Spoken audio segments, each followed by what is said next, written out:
This viral dark brown hair remedy is not only easy to make but also effective.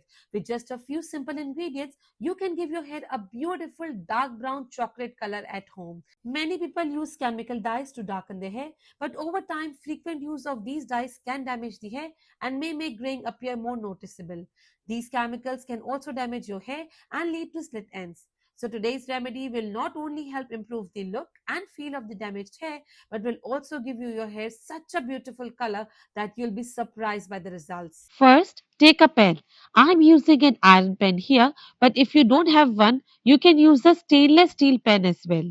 Now, I'm adding approximately 400 ml of water, which is around 2 cups. And yes, the amount of water matters here because we are going to cook and reduce this decoction. If you start with a too little of water, it can reduce too quickly. And if you take too much, you will end up with a very diluted decoction. So around 400 ml is a good starting point. By the end, we want approximately 200 to 250 ml left. Now, the first ingredient I am adding is dried rosemary leaves. I am taking approximately 1 tablespoon. Add the rosemary into the water and give it a little stir. Now, keep the flame on low to medium. We don't need a very aggressive boil immediately. Let the water heat gradually so the rosemary gets some time to infuse into it. And while this is heating, let me tell you something about the final color. If your hair is naturally completely jet black, this remedy is not going to lift your black hair and suddenly make it light brown. Henna doesn't work like bleach.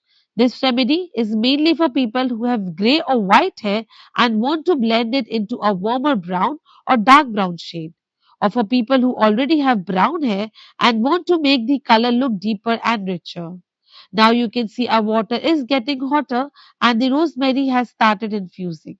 At this stage, I'm adding fenugreek seeds or called as methi dana. I'm taking around 1 tablespoon of fenugreek seeds in it. Now why we are adding that? Because once methi starts cooking in the water, it gives the water a slightly slippery feel. And I especially want that in this remedy because one of the biggest complaints people have with henna is my hair becomes very dry after I use it. So instead of making a henna with just plain water, we are already trying to make the base a little more hair friendly. Now mix it and let the rosemary and methi cook together. Keep the flame around low to medium. And while this is cooking, let me tell you how you're going to apply this remedy later, especially if you have a lot of gray hair around your front hairline, temples, or roots. Don't just take the paste and put it all over the top of your head. You have to make small sections first because sometimes the hair on top gets completely covered, but the white strands underneath remain untouched. And then after washing, you feel that the remedy didn't work properly. So wherever you have the most stubborn gray hair, that where is you should start your application first. Now coming back to our pen, you can see that the water has already started changing slightly. Now I'm going to add black tea leaves. I'm taking approximately 1 tablespoon of it. Add it directly into the same water. Black tea will make this decoction much deeper in color, and that's exactly what we want because we are preparing a concentrated base for our dark brown henna. Now mix everything and let it simmer. You will slowly notice that the water starts becoming darker.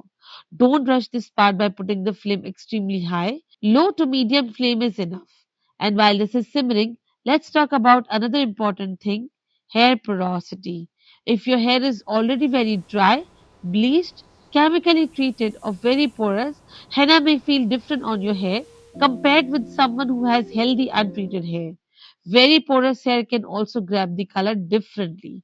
So, especially if your hair has previously been bleached or chemically colored, do a small strength test before you put this mixture all over your hair. That will show you what kind of brown shade your hair is actually going to take. Now look at the decoction. The color is getting darker. At this stage, I'm going to add a small amount of black seeds, which is also called as black cumin seeds or black onion seeds. We don't need a lot. Add it and mix everything again. Kalonji or black seeds is not our main coloring ingredient here. I'm adding it more as part of our overall hair care side of this remedy while our decoction is being prepared. Now I'm also adding a small amount of sesame seeds in it. Again, Don't start adding huge quantities thinking that more seeds will give you darker hair. Our actual color is mainly going to come from the henna and the way we prepare it. These ingredients are part of the decoction we are using here instead of plain water. Now let everything continue cooking. At this point, keep an eye on your water level very well. Remember, we started with around 400 ml. We want it to gradually reduce to around 200 to 250 ml. So don't completely cover the pan. We actually need some of the water to evaporate. And while this is reducing, let's prepare our next ingredient. I'm taking aloe vera. If you're using fresh aloe vera, first wash it properly, then cut the bottom part and keep it standing for some time so that the yellow liquid can drain out. After that, wash it again. Then cut the sides and remove the green outer portion. What we need is only the clear gel from the inside. Make sure there is no yellow portion mixed into it. Then cut the sides and remove the green outer portion. What we need is only the clear gel from inside. Make sure there is no yellow portion mixed into it. And if you don't have fresh aloe vera, you can use a small amount of plain clear aloe vera gel instead, which can be market based. Try to use one without unnecessary color or heavy fragrance. Now, why I'm preparing aloe vera? Because later when we make our henna paste, I want it to be smooth and easy to spread. If your henna paste becomes extremely thick, start drying on the hair very quickly, and application also becomes difficult. Aloe vera will help us with the texture and give a little more slip into the paste. We have to cut it into small pieces and add it into the same decoction. You can see the water has reduced quite a lot now, and look at the color. It is much more darker than the plain water we started with. Once you have approximately 200 to 250 ml of water left, we don't need to keep boiling and boiling it thinking the darker you make the water, the darker your hair will become. That's not how it works. So now switch off the flame, and while it is still easy to strain, strain the decoction. Take a fine strainer and separate all the solids from the liquid. Now look at what we have. We started with around 400 ml of plain water, and now we have this much more concentrated darker herbal decoction. This is what we are going to use for our henna. But don't immediately pour this boiling hot liquid into your henna. Keep it aside for a little while. We want it to warm, not boiling hot. If this is your first time using henna or you're using a new brand, please do a patch test first. And like I said, if your hair has previously been bleached, chemically straightened, or chemically colored, do a strength test as well. Because the exact final color depends a lot on what is already present in your hair. Now our decoction is warm, so we can move to the henna part. I'm taking around 100 grams of henna powder here.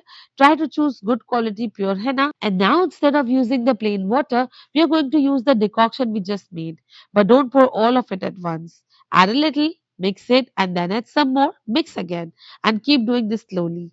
Different henna powders absorb different amount of liquid. So if I tell you blindly add exactly 200 ml, your paste may become too thin. It's always easier to add more liquid later than to fix watery henna paste. Now keep mixing. We want a consistency similar to thick yogurt or pancake batter. It should not be so watery that it starts dripping everywhere, but it also shouldn't be too thick that you have to struggle to spread it through your hair. If your hair lengths are already the color you want and only your roots are growing out gray, you don't have to put henna all over your entire hair length every single time. You can mainly concentrate on the new gray growth, especially if your lengths are already dry. Repeatedly coating the same hair with henna may make them feel more stiff. Now consistency is almost where I want. Now mix everything very well. Make sure there are no dry pockets of henna sitting in the bottom or around the sides of your bowl. And now comes another important step. We are not going to make this henna and immediately run to apply it. We need to give the henna some time for its dye release. Exact resting time can vary depending on the henna powder you're using. So check the instructions on your product as well. Cover the bowl and let it rest. Your hair should be reasonably clean. Don't apply a very heavy layer of oil, serum, or styling products immediately before using this remedy. If your hair is heavily coated, your color may not deposit evenly. Now, dark brown hair color paste is ready for application. Start from areas where your gray hair is more stubborn. Take the paste and properly coat those white and gray strands. Don't just apply it on the surface. We want the paste to go around the strand so that every visible gray section is properly saturated. I would recommend to leave it around an hour. After that, rinse it thoroughly with plain water. And when you rinse it for the first time, don't immediately look in the mirror and decide, oh, this is not dark brown enough.